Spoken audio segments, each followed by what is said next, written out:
अभी बढ़ते हैं नेक्स्ट टॉपिक की तरफ and topic name is most important topic from rotational dynamics. तो आज के हमारे 10th लेक्चर में रोटेशनल डायनामिक्स का काफी इंपॉर्टेंट टॉपिक है एंड जिसका नाम है पैरेलल एक्सिस थ्योरम। क्या क्वेश्चन आता है बेटा? The question usually asked for 4 marks in board examination. इस पैरेलल एक्सिस थ्योरम के हमारे पास बेटा यूजेस भी है, काफी अच्छे यूजेस इसके होते हैं जो भी हम लेने वाले हैं। 4 मार्क बेस्ड क्वेश्चन जनरली क्या आता है? 4 मार्क का क्वेश्चन जो आता है वहां पर लिखा जाता है state and prove the principal of parallel axis theorem. State and prove, statement लिखना है और उसको प्रूव करके दिखाना है, ठीक है। जनरली 1 मार्क का क्वेश्चन भी आपको पूछ सकते हैं पूछने के लिए, just only for the statement, state the principal of parallel axis theorem. तो अपन स्टेट एंड प्रूव पूरा कवर कर रहे हैं ना। What is statement? स्टेटमेंट क्या बोलता है बेटा? स्टेटमेंट बोलता है इसका moment of inertia, moment of inertia of a body, किसी बॉडी का मोमेंट, शेप पता नहीं, एनी बॉडी का हो सकता है। Moment of inertia of body about an axis, about an axis passing through, about an axis passing through any other point, any other point, ठीक है सर? What is any other point? Other than centre बेटा, centre को छोड़ के कोई भी point, any other point other than centre is the क्या होता है ये होता है sum of, is the sum of moment of inertia, is the sum of moment of inertia, is the sum of moment of inertia of a same body about the parallel axis, about the parallel axis passing through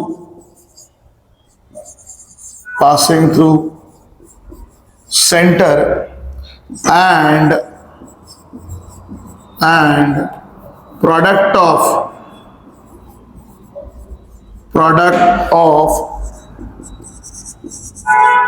mass and square of distance between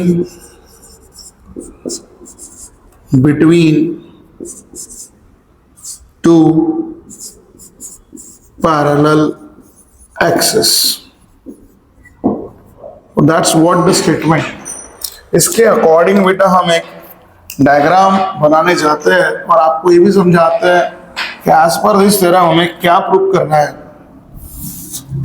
as per this theorem हमें क्या prove करना है वो भी हम आपको यहाँ clear करते हैं। तो हमें क्या बोला है, स्टेटमेंट क्या बोलता है पहले इस थ्योरम का? Moment of inertia of a body, किसी बॉडी का हमें मोमेंट ऑफ इनर्शिया निकालना है। कहाँ निकालना है? वो निकालना है about an axis passing through any other point. वो एनी अदर क्या है? Other than moment of inertia of a body, किसी बॉडी का moment inertia about an axis passing through any other point. Any other point मतलब क्या? Other than centre. Sir body का shape बेटा पता नहीं है, नथिंग। तो सर ये लो हम क्या बना रहे हैं, पहले समझिए किसे डायग्राम बनाते हैं बॉडी का। यहाँ पर आपको जो हमारी थ्योरम है इसके लिए डायग्राम कैसा है वो आपको बता दूं पहले। तो यहाँ पर हमें कोई भी एनी शेप ऑफ बॉडी लेनी है। लो मैंने ले लिया ऐसे any shape of body, any shape of body. Body कैसे ही फैली हो सकती है? This is I have taken as a any shape of body. तो डेफिनेटली बेटा अगर एनी शेप ऑफ बॉडी है, इसका कोई तो भी एक पॉइंट सेंटर का भी होगा, है ना? ऐसे तो होगा ना, सेंटर पॉइंट होगा। तो पता नहीं, चलो एक काम करते हैं, इस पॉइंट को बोल देते हैं सेंटर, ठीक है? इस पॉइंट को हम लोग बोल देते हैं सेंटर। तो क्या सर मुझे ये सेंटर से मोमेंट नहीं, moment of inertia of body about an axis passing through any other point. Any other point मतलब क्या? Other than centre. तो देखो सेंटर के अलावा मैं और एक पॉइंट लेता हूं बेटा। चलो यहाँ पर इस कॉर्नर में मैंने यहाँ पर ले लिया, I have chosen this point to be as O. है ना, अदर पॉइंट के लिए मैंने ओ ही ले लिया, ओ। तो मुझे निकालना है इस बॉडी का moment of inertia about this point O, any other point. So I have to find out moment of inertia of this rotating body, है ना। मुझे निकालना है इस बॉडी का moment of inertia about this axis of rotation O, जो मैं अभी बनाया हुआ यहाँ पे, है ना। तो मुझे फाइंड आउट करना है मेरे बॉडी का इनर्शिया इस पॉइंट O के अक्रॉस में। तो ये क्या बोलता है, ध्यान दीजिएगा, ये स्टेटमेंट आपका बोलता है moment of inertia a body about an axis passing through any other point that is other than center। ठीक है, तो मैं आपको साथ में स्टेटमेंट लिखने के लिए रेडी कर रहा हूं। अकॉर्डिंग टू थ्योरम स्टेटमेंट है ना, here we have to prove, हमें क्या करना है, हमें आपको बताना है कि moment of inertia about any other point other than centre, बार बार मैं रिपीट कर रहा हूं, आपको समझ में आना चाहिए करके। आयो इज मींस इक्वल टू, इसमें क्या होता है बेटा, सम होता है। सम मतलब क्या होता है, एडिशन। आगे बढ़ रहा हूं मैं अभी, सम में क्या आएगा, moment of inertia same body का, उसी बॉडी का moment of inertia about the parallel axis, जो कहां से पास होता है बेटा, सेंटर से। दैट मींस क्या करना पड़ेगा हमें, आयो निकालने के लिए इसी बॉडी से हमें एक और एक्सिस निकालना पड़ेगा सेंटर से, और वो सेंटर एक्सिस कैसे निकालना पड़ेगा बेटा, वो होगा मेरा पैरेलल, है ना। सेंटर जो एक्सिस मैं निकालूंगा वो रहेगा पैरेलल टू दैट एक्सिस। देखो मैंने यहां से एक पैरेलल एक्सिस निकाला, इसलिए थ्योरम का नाम है पैरेलल एक्सिस थ्योरम। इस सेंटर से हम लोगों ने एक निकाला axis parallel to the any, जो एक्सिस था एनी अदर पॉइंट से उसके साथ, है ना। तो according to our statement, according one more time, last time repeat कर रहा हूं, moment of inertia of body about an axis passing through any other point, any other point को हमने बोल दिया O, उसके अक्रॉस का मोमेंट ऑफ इनर्शिया IO। तो IO is equal to is the sum of, sum means addition लिखा है ना। सम में क्या होता है, पहला पार्ट है खुद मोमेंट ऑफ इनर्शिया किसका, उसी बॉडी का, कहां से, अबाउट द पैरेलल एक्सिस, जो गया कहां से गया, passing through centre. That means IO में पहला पार्ट कौन है बेटा, IC। एंड दूसरे पार्ट में क्या है, दूसरे पार्ट में है प्रोडक्ट मतलब मल्टीप्लीकेशन, प्रोडक्ट मतलब मल्टीप्लीकेशन। मल्टीपल में क्या है, मल्टीपल में है मास मतलब m। सही, m क्या है बेटा, इस बॉडी के मास को, है ना, ये जो बॉडी का मास है उस बॉडी के मास को हम लोग कंसीडर कर रहे हैं कैपिटल M। ठीक है, तो product of mass and square of distance between two parallel axis. Sir दो पैरेलल एक्सिस, बेटा दो पैरेलल एक्सिस के बीच का डिस्टेंस वो है बेटा ये, दिस डिस्टेंस पैरेलल एक्सिस के बीच का। तो इस डिस्टेंस को हम लोग यहाँ ले लेते हैं h। चलो ठीक है, अगर h ले सकते हैं, स्मॉल d ले सकते हैं, कुछ भी, तो मैंने h ले लिया। तो अकॉर्डिंग टू दैट, दो प्रोडक्ट में जो है, प्रोडक्ट में पहला पार्ट सेकंड है, याद रखिएगा, सम के में पहला IC है, दूसरा क्या है, product of mass means m, and square of distance का स्क्वायर, तो h इसका स्क्वायर, mh स्क्वायर, है ना। तो हमें यहाँ पर थ्योरम के हिसाब से ये सब प्रूव करना है, और उसके अकॉर्डिंग बेटा हमने यहाँ बनाया डायग्राम, है ना। और एक बार लास्ट टाइम समझा रहे हैं, इस बॉडी का मोमेंट ऑफ इनर्शिया निकालना है एनी अदर पॉइंट से, मतलब O से, जिसे हमने नाम दिया है IO। और वो IO क्या होगा, वो IO होता है इज इक्वल टू, दिखा है आपको यहाँ पे, इज इक्वल टू सम मतलब एडिशन। एडिशन में पहला पार्ट होता है सेम बॉडी का मोमेंट ऑफ इनर्शिया, कहां से, सेंटर से। बट वो सेंटर वाला एक्सिस कैसे होना चाहिए, पैरेलल होना चाहिए, किसके साथ, हमारे एनी अदर पॉइंट के साथ, दैट इज IC। और दूसरे पार्ट में होता है एडिशन, दूसरे पार्ट में होता है प्रोडक्ट किसका होता है, mass of body, that is m। और h स्क्वायर, h क्या होता है, distance between two parallel axis. ठीक है, तो याद रखना है। तो इस तरह से हमारा ये डायग्राम बन गया, basically diagram, this is the basic diagram. अब इसको प्रूव करने के लिए हमें आगे बढ़ना पड़ेगा। सबसे पहले मैं यहाँ लिख दूं क्या क्या है, वेयर IO इंडिकेट कर रहा है मोमेंट ऑफ इनर्शिया, शॉर्ट में MI, about any point O। What is IC दिखा रहा है moment of inertia about parallel axis passing through passing through center C, है ना, about parallel axis passing through center C. H क्या दिखा रहा है? एच दिखा रहा है बेटा आपको distance between two parallel axis, two parallel axis. और एम क्या इंडिकेट कर रहा है? एम इंडिकेट कर रहा है mass of body, M indicate कर रहा है मास ऑफ बॉडी। अब इसको हमें प्रूव करना है, तो थोड़ा ध्यान दीजिए, ये पार्ट बहुत सारे बच्चों को नहीं पता है। प्रूफ के लिए बेटा अभी हमें जाना होगा आगे, तो प्रूफ के लिए ना हमें यहाँ पर एक कंसिडरेशन लेना होगा। ध्यान दीजिए क्या ले रहे हैं? कंसिडर एनी पॉइंट, है ना, जिसका मास मान रहे हैं डीएम, छोटा सा पार्टिकल ले रहे, consider a particle of mass DM is situated at point पे। ये प्रूफ के लिए हमें लेना है, फिर वो डायग्राम आगे बढ़ती है। ठीक है, समझना है चीजों को। यहां क्या लिया मैंने, वन मोर टाइम बता रहा हूं। एक मैंने लिया मेरा पार्टिकल पी, जिसका मास क्या मान रहे हैं? डीएम। ठीक है, तो ध्यान दीजिए, प्रूफ के लिए क्या असम्पशन लेना है? Consider a particle of mass DM, of mass DM is situated, वो बैठा हुआ है, सिचुएटेड एट पॉइंट पी पे। ठीक है, उसके बाद हमें ज्वाइन करना है दो चीजों को, एक ज्वाइन करना है ओपी को और दूसरा ज्वाइन करना है ओसी को। ज्वाइन ओपी एंड ओसी। ठीक है, क्लियर?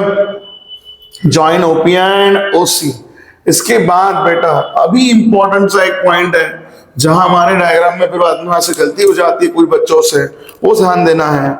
क्या यहां इसके बाद, क्योंकि कैसा है बेटा, ये ट्रायंगल देखो, ऑब्टूस एंगल बना, ये देखो ट्रायंगल, जिसे मैंने जोड़ दिया ना, ओसीपी की तरफ ध्यान दोगे, ऑब्टूस एंगल। ऑब्टूस एंगल में क्या ही लगेगा, कैसे प्रूव करेंगे हम लोग? और आपको पता है हमें लाना क्या है? मोमेंट ऑफ इनर्शिया के फॉर्म में आंसर है IOIC। मोमेंट ऑफ इनर्शिया क्या होता है? Mass into distance square. तो डिस्टेंस का स्क्वायर तो पाइथागोरस के पैटर्न में आता है ना, साइड स्क्वायर। तो हमें पाइथागोरस के लिए ट्रायंगल बनाना पड़ेगा। मतलब क्या करना पड़ेगा बेटा? हमें करना होगा, यहां से ड्रॉ करना होगा परपेंडिकुलर, ड्रॉ परपेंडिकुलर। वर्डिंग की तरफ मेरे प्रॉपर ध्यान देना है, जो काफी इंपॉर्टेंट है, शो दैट के वक्त बड़े काम में आएंगे। Draw perpendicular from point P on OC produced, OC को प्रोड्यूस कर रहे हैं, परपेंडिकुलर के एक्स्ट्रा एक्सटेंड कर रहे हैं, OC प्रोड्यूस, है ना, एज PM नाम का। ड्रॉ परपेंडिकुलर करना है पॉइंट P से। देखो P से परपेंडिकुलर खींचने आ रहा हूं, P से परपेंडिकुलर खींचने आ रहा हूं, ये डॉटेड, ये कंसीडरेशन नहीं किया जाएगा, है ना। OC को प्रोड्यूस कर रहे हैं बेटा, परपेंडिकुलर के लिए बेस को एक्सटेंड कर रहे हैं, इसे डिस्टेंस में कंसीडर नहीं किया जाता है ना। ये PM, इस अगर कभी ये आपको CM डिस्टेंस की गरज पड़ी तो इस डिस्टेंस की वैल्यू मानी जाएगी 0, क्योंकि ये अपन ने परपेंडिकुलर बढ़ाया। याद करो, ऑब्टूस एंगल में अगर आपको हाइट मतलब बेस और हाइट बनानी है तो हम परपेंडिकुलर जब बनाते हैं तो इसको एक्सटेंड करते हैं, बट इसको बेस में कंसीडर नहीं किया जाता। ये आप 10th सिमिलरिटी में पढ़े हो, है ना। आपकी हाइट ये कहलाती है, बट बेस इतनी कहलाती है क्योंकि आपने हाइट बनाने के लिए इसको एक्सटेंड किया है, तो इस बेस की वैल्यू 0 मानी जाती है। सेम इस बेस की वैल्यू 0 आएगी जब अपने को इसका इस्तेमाल कभी करने की पड़ी। CM अगर आपके प्रॉब्लम में आया तो ये डिस्टेंस की वैल्यू 0, इसलिए अभी से लिख के रख रहा हूं, मैंने आपको बताया इतना डिस्टेंस परपेंडिकुलर के लिए अपन ने उसको एक्सटेंड किया है, तो एक्सटेंडेड डिस्टेंस की वैल्यू 0 होगी। ठीक है, इसलिए मैंने यहां बोला कि एक्स्ट्रा प्रोड्यूस करके आगे बढ़ा, एक्सटेंडेड किया गया है और उसके ऊपर PM नाम का परपेंडिकुलर दिया गया। अब हम लगाते हैं, क्योंकि हमें मोमेंट ऑफ इनर्शिया चाहिए IO और IC, तो सबसे पहले मैं वही लगाता हूं। Here number 1, moment of inertia, MI for moment of inertia, moment of inertia of a particle P, about an axis, passing through point O is equal to, moment of inertia किसका निकाल रहे हैं? पार्टिकल का, उस particle का, है ना, कौन से पार्टिकल का, यही हमने पी पार्टिकल का, about an axis passing through point O, जो एक्सिस कहां से जा रहा है बेटा, पॉइंट ओ से। अब इधर ध्यान दीजिए, पैरेलल थ्योरम है काफी इजी, नंबर ऑफ स्टूडेंट को आता नहीं है। Moment of inertia of particle, particle P का, तो मुझे बताइए पार्टिकल पी का मास कितना है, डीएम। पार्टिकल पी का मास कितना है, डीएम। और पार्टिकल पी का मैं मोमेंट ऑफ इनर्शिया निकाल रहा हूं about an axis passing through point O, O से मेरा पार्टिकल कितनी दूरी पे है, ओपी। तो बेटा फॉर्मूला क्या आएगा, ओपी स्क्वायर इंटू डीएम। चलिए फॉर्मूला कैसे लगाया, वही मोमेंट ऑफ इनर्शिया का फॉर्मूला आएगा। फॉर्मूला कितना होता है, मास इंटू डिस्टेंस स्क्वायर। आपके पार्टिकल का मास डीएम और पार्टिकल पी पॉइंट ओ से कितनी दूरी पे है, ओपी, इसलिए ओपी स्क्वायर डीएम। ठीक है, क्लियर। इस तरह से वो कंसेप्ट लगाया गया। अभी देखो बेटा क्या करेंगे, ये पार्टिकल का है, अब मोमेंट ऑफ इनर्शिया सर, लेकिन मुझे तो बॉडी के लिए लगाया है ना, एम आई, अब मुझे स्टेटमेंट जो था बॉडी के लिए था, तो M I of a body, M I of a body, है ना, एम आई ऑफ बॉडी, पूरे बॉडी का, about an axis, about an axis same passing through, about an axis passing through point O is, इसका क्या बनेगा। अब मुझे बताइए हमारा ये पार्टिकल्स, क्योंकि एनी शेप ऑफ बॉडी है, नंबर ऑफ पार्टिकल से क्या बना होगा, बॉडी। अगर एक पार्टिकल का ओ के अलॉन्ग ओपी स्क्वायर डीएम है, तो नंबर ऑफ पार्टिकल का क्या करना पड़ेगा, इंटीग्रेशन, क्योंकि ऐसे नंबर ऑफ पार्टिकल से बॉडी की है, नंबर ऑफ पार्टिकल का इंटीग्रेट। और जब पूरे बॉडी का निकलेगा तो पूरे बॉडी के मोमेंट ऑफ इनर्शिया को about axis passing through point O क्या बोला हमने, आई ओ, इसलिए यहाँ पर नोटेशन आ जाएगा I O. This is my equation number 1। यहाँ पर इक्वेशन नंबर 1 हमारा बन जाएगा। ठीक है, इस तरह से निकाला जाता है, बड़ा सिंपल सा है। अब आगे जैसे हमने मोमेंट ऑफ इनर्शिया का फॉर्मूला यहाँ ओ के अक्रॉस लगाया, वैसे ही सी के अक्रॉस में लगाते हैं। Next, moment of inertia of again one more time particle, moment of inertia of a particle P, है ना, about an axis, about an axis, about an axis passing through point C. अभी लगाते हैं, C के across निकालने आते हैं। M I of particle about axis passing through point C, तो आपका पार्टिकल का मास वंस अगेन बेटा वही है डीएम, और आपका पार्टिकल पॉइंट सी से कितनी दूरी पे है, सीपी। तो यहाँ फॉर्मूला बनेगा CP square into DM, mass into distance square. ठीक है, अब ये हुआ पार्टिकल का, हमें चाहिए ऐसे ही बॉडी का। एम आई ऑफ पार्टिकल को रिप्लेस करेगा word body, M I of body about, M I of body about an axis, about an axis passing through point C, क्या होगा। ठीक है, तो उसे हम about axis passing through point C वाले को नोट कितना देंगे, आई सी। पूरे बॉडी का निकाल रहे हैं सी के अलॉन्ग, तो इसलिए क्या करना पड़ेगा बेटा, integrate, integration of CP square into DM, that's will be that, क्योंकि नंबर ऑफ पार्टिकल से बॉडी बना है ना। पार्टिकल पी आपका सी पॉइंट, सीपी सी से कितनी दूरी पे है, सीपी दूरी पर है, और उसका मास डीएम। तो पहले लगाया था अपन ने मास इंटू डिस्टेंस स्क्वायर। अब ऐसे नंबर ऑफ पार्टिकल से बॉडी बना है, तो नंबर ऑफ पार्टिकल का सी के क्रॉस क्या बनेगा, सेम लेवल पे बनेगा जिस तरह से हमने आपको बताया। इंटीग्रेशन में हो जाएगा बेटा वो में आपको लेना पड़ेगा सीपी स्क्वायर इंटू डीएम। ठीक है, आगे बढ़ते हैं नेक्स्ट। इसके बाद सर ये तो हमने कर लिया, ओपी स्क्वायर सीपी स्क्वायर तो आ गया सर, बट इनको हमें लेफ्ट साइड राइट साइड कैसे लाना है। देखो यहाँ राइट एंगल ट्रायंगल बना है, इसमें हमें लगाने हैं पाइथागोरस थ्योरम। सबसे पहले बढ़ते हैं इन ट्रायंगल छोटे वाले में CMP। ठीक है, in right angle triangle CMP में चलते हैं। CMP में अगर मैं लगाऊं, CMP बोलो या CPM बोलो आप, चलेगा, है ना। यहां पर अगर मैं आऊं, इन राइट एंगल CPM लिखते हैं, CPM चलेगा। तो देखो याद करिए यहाँ पर क्या होगा, क्योंकि राइट एंगल ट्रायंगल है, हाइपोटेनस का स्क्वायर CP का square is equal to sum of square of remaining two side, that is ये आएगा CM square plus PM square. Cp का square is equal to Cm square plus Pm square. इस तरह से ये आपका बन जाएगा पहले वाले ट्रायंगल में। इसको बेटा यहां पर रोक देते हैं। इक्वेशन नंबर नेक्स्ट 3 देखे, ठीक है। अब जाते हैं और एक बड़े ट्रायंगल में, इन राइट एंगल ट्रायंगल चलते हैं। जैसे अभी अपन में सीपीएम में गए थे, अभी ओपीएम में जाते हैं। ओपीएम बड़ा वाला ट्रायंगल, इस बड़े वाले ट्रायंगल में अगर अपन जाते हैं तो क्या होगा, हाइपोटेनस का square, hypotenuse will be OP square, OP square, ये बड़े वाले ट्रायंगल की हाइपोटेनस ये कहलाएगी, इज इक्वल टू बेटा यहां मेरा बनेगा ओ एम स्क्वायर, क्योंकि बड़े वाले ट्रायंगल का बेस ये बनेगा और रिमेनिंग 2 साइड में ये पीएम स्क्वायर बन जाएगा, है ना। हाइपोटेनस का square is equal to sum square of remaining 2 side. अब इसको हम आगे लेके जाते हैं, ये OP square, what will be my ओएम।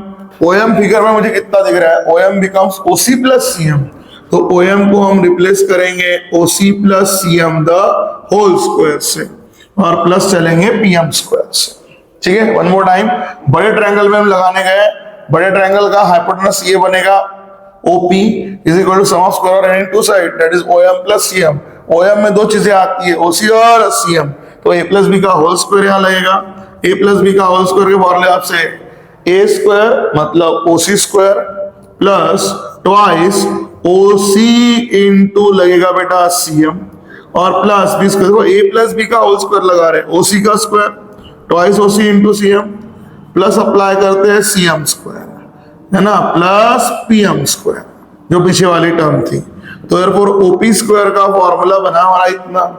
अब अगर आपको ध्यान होगा कोई हो इस फॉर्मूले में ये CM square plus PM square, ये CM square plus PM square मतलब कौन बन जाता है बेटा, सीपी, जो ऑलरेडी पहले ही इक्वेशन नंबर 3 में डिराइव हो चुका है ना। तो अभी हम ये वैल्यू यहां से रिप्लेस करेंगे, जहां आपको ये दिख रहा होगा उसकी वैल्यू को यहां दिख रहा है। So therefore from equation number 3, from equation number 3, OP square is equal to OC square plus twice OC into CM and CM square plus PM square is equal to CP square।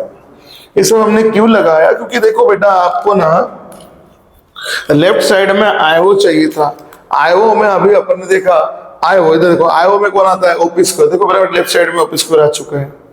हमें according to proof जो theorem proof करनी है उसमें IC right side में equal to के आजू बाजू में, बराबर है, तीसरा आईसी चाहिए। आईसी में कौन आता है बेटा, सीपी स्क्वायर, देखो बेटा हमारा सीपी स्क्वायर आ चुका है। सर देखिए उसे तो इंटीग्रेशन भी है, हाँ तो भी एक ही स्टेप आपको करनी बची है, इन दोनों साइड को इंटीग्रेट करना है with respect to X on integrate with respect to M ना, ऑन इंटीग्रेटिंग, क्योंकि जब ये आएगा तभी वो आपका काम बनेगा। On integrating both sides with respect to mass M, लिख के दे रहा हूं अच्छे से कि मास के साथ, क्यों मास के साथ, हमारे पास देखो ओपी स्क्वायर इंटू डीएम का इंटीग्रेशन तब जाके आयो बनेगा। आई गॉट ओपी स्क्वायर, मुझे इसे इंटीग्रेट भी करना है with respect to the mass, तब जाके तो मैं ओपी स्क्वायर डीएम की जगह आयो लिख पाऊंगा। तो एक जगह नहीं बेटा, पूरे जगह पे सेम हर जगह आपका integration of OC square into DM plus integration of twice OC into CM into DM plus integration of CP square into DM, पूरा इंटीग्रेशन लेफ्ट से राइट तक बढ़ जाएगा। अब आपके पास जो दो वैल्यू है उसे आप रिप्लेस कर लीजिए। कहा सर, देखो बेटा you have the values in equation number 1 and 2, from equation number 1 and 2 हमारा ओपी स्क्वायर डीएम जो होता है वो बन जाता है आईओ, लेफ्ट हैंड साइड में आ गया। सीपी स्क्वायर डीएम का मतलब होता है बेटा हमारा आईसी, ठीक है, आईओ आईसी आ गया। बीच में सर ओसी स्क्वायर, थोड़ा ध्यान दीजिए, व्हाट इज ओसी, ओसी मतलब एच, तो ये आएगा बेटा आपके पास, ये आएगा बेटा एच स्क्वायर इंटू डीएम, फिर यहां पर इंडियन में ट्वाइस ओसी, ओसी मीन्स एच, ओसी मीन्स एच, और सर सीएम मीन्स, अभी मैंने बोला था जब भी कभी सीएम आएगा तब डायग्राम बताई थी आपको, बोला था जैसे एक्सटेंडेड डिस्टेंस, ये परपेंडिकुलर के लिए एक्सटेंड डिस्टेंस बनाया गया है, है ना, ये परपेंडिकुलर इसको एक्सटेंड किया गया है, तो इस एक्सटेंडेड डिस्टेंस की वैल्यू, इस CM की वैल्यू बेटा यहाँ पर बन जाती है 0 एंड इनटू DM, तो 0 इंटू समथिंग पूरा 0 बनने वाला है। एंड दैट्स व्हाई होता क्या है कि जो लास्ट स्टेप हमारी बच जाती है उसमें देखो क्या होगा, लेफ्ट हैंड साइड में IO बनकर रेडी है, ठीक है, राइट साइड में क्या होगा, h² कॉमन निकलेगा, इंटीग्रेशन ऑफ 1 DM या DM हो जाएगा, है ना। यहां देखो क्योंकि ये 0 है, 0 इंटू समथिंग 0, ये मिडिल टर्म पूरी 0 बन जाएगी और राइट साइड में जस्ट बचा रहेगा बेटा IC। तो लास्ट मेरा फॉर्मूला क्या होगा, IO is equal to h² integration of DM का इंटीग्रेशन कितना बनेगा m क्या है, बॉडी का मास, और ये बाजू वाला बेटा आपका IC। इस तरह से फाइनल आपका answer IO is equal to IC plus MH², that is principle of parallel axis theorem, आपका फाइनली प्रूफ हो जाएगा, ठीक है। तो इस तरह से हमने ये पैरेलल एक्सिस थ्योरम को प्रूव कर दिया है। IO is equal to IC plus MH², moment of inertia of body about an axis passing through any other point that is other than center is the sum of moment of inertia of a same body about parallel axis passing through center and product of mass and square of distance between two parallel axes, that is MH²। तो इस तरह से IO is equal to IC plus MH² verified हो चुका है, proof हो चुका है। तो इतना अच्छा थ्योरम है, जस्ट हमें बेसिक कंसेप्ट लगाने होते हैं, mass into distance square, moment of inertia के, और दो ट्रायंगल में पाइथागोरस, छोटा और बड़ा, है ना, डिस्टेंस का स्क्वायर बनाने के लिए। इस तरह से ये थ्योरम इजीली प्रूफ हो जाती है। और ये मिडल पार्ट 0 क्यों बना, उसका आपको जवाब दिया है, क्योंकि CM की वैल्यू होती है 0 एक्सटेंडेड डिस्टेंस, ठीक है। तो अभी हम ये थ्योरम के बाद पढ़ते हैं इसके एप्लीकेशंस के लिए, applications of parallel axis theorem.